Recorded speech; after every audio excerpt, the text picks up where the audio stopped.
So many marriages today have lost touch with intimacy, and honestly, it is something to be concerned about. So many marriages have been broken because they lost connection with each other. I know that marriage is hard work, marriage takes effort to work out, but many people are not deliberate about this. A lot of people are not intentional about making their marriages work.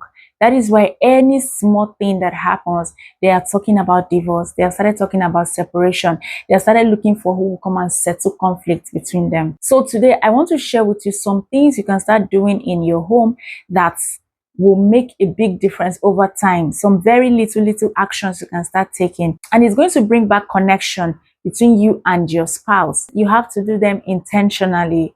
You have to really be intentional about doing them.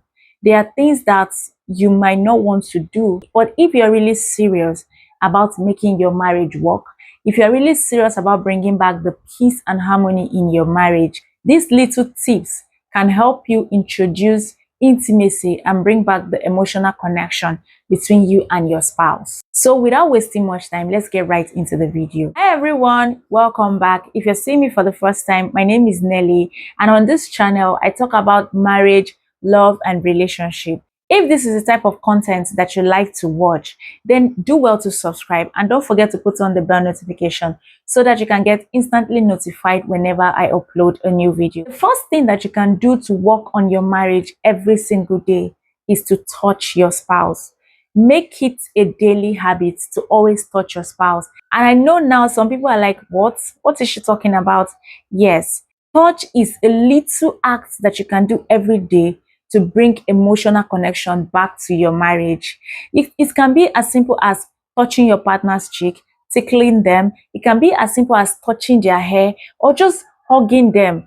Just make sure that every single day you touch your partner in ways that they will feel connected to you. You can kiss them, you can hug them, you can sit on their body. Just make sure that you do something that will help you touch your partner every single day. They can be sitting down and you are passing and you just touch them behind.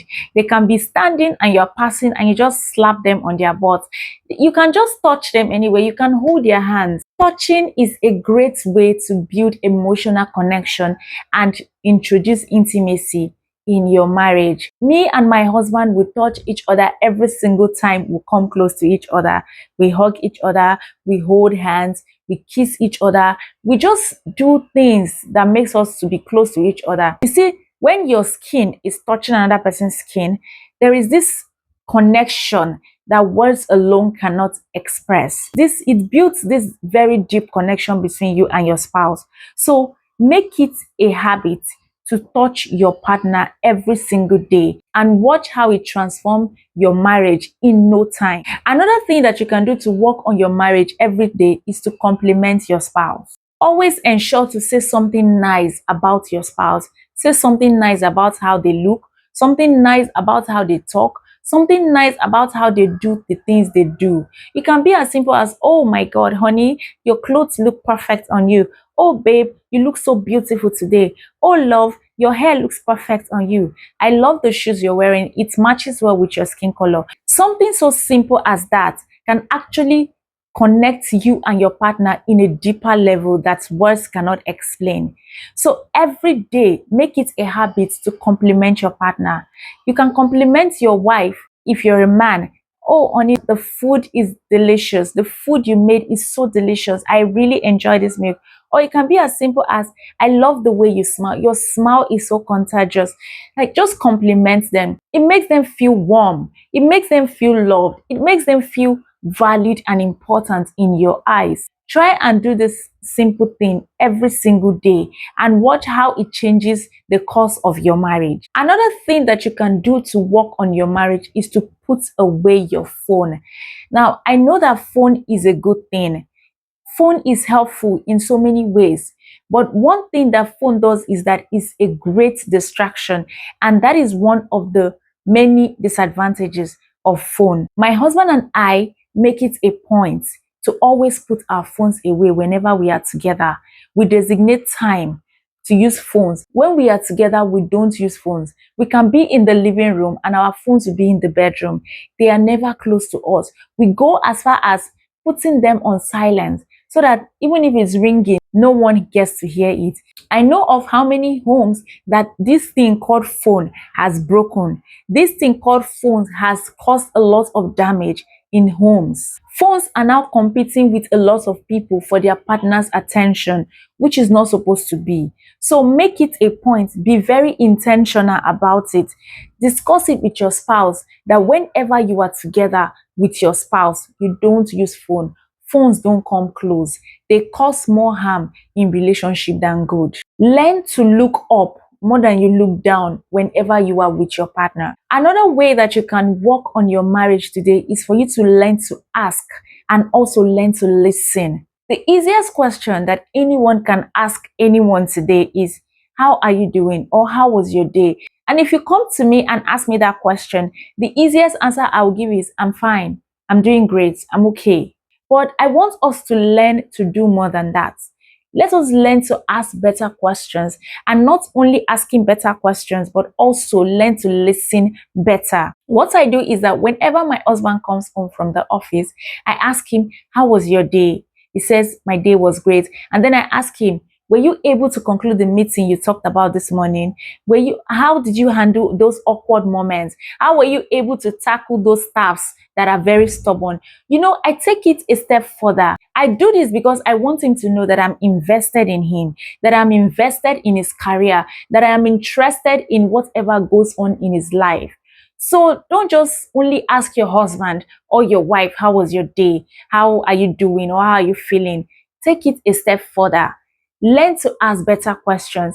And when you ask them, learn to listen, because sometimes you get to know how they are feeling by the way they answer you, by the answer they give you, the tone of their voice. Learn to watch their body language. Sometimes there are things they don't say with words, but their body language speaks a lot. So learn to observe these things about your spouse. It builds deeper connection in relationship. Another thing that you can do to help you work on your marriage today is to start with the good things. Many of us are so used to this, to complaining, especially the women. Before, when my husband comes back from work, as soon as I hear that he opens the door, what I'll use to greet him is a complaint. Honey, can you imagine what your son did today? Honey, do you know what happened? Honey, this, honey, that. Everywhere was full of complaint. And my husband would just get confused, like, why don't you allow me enter the house first before you start complaining? And I saw that it was disturbing him, and he was always angry when I do this. So I decided that now, even if I'm going to complain, I will not just throw it at his face once he gets in.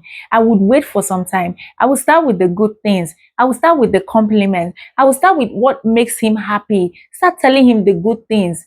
And this has made me to focus on the good things more than when I used to focus on the bad things. This has helped me to build my sense of gratitude, because once I start telling my husband about the good things that happened in his absence, there is always a tendency that I will forget about the bad things. And this is not me telling you not to complain. It is not me telling you to overlook what is going wrong in your home.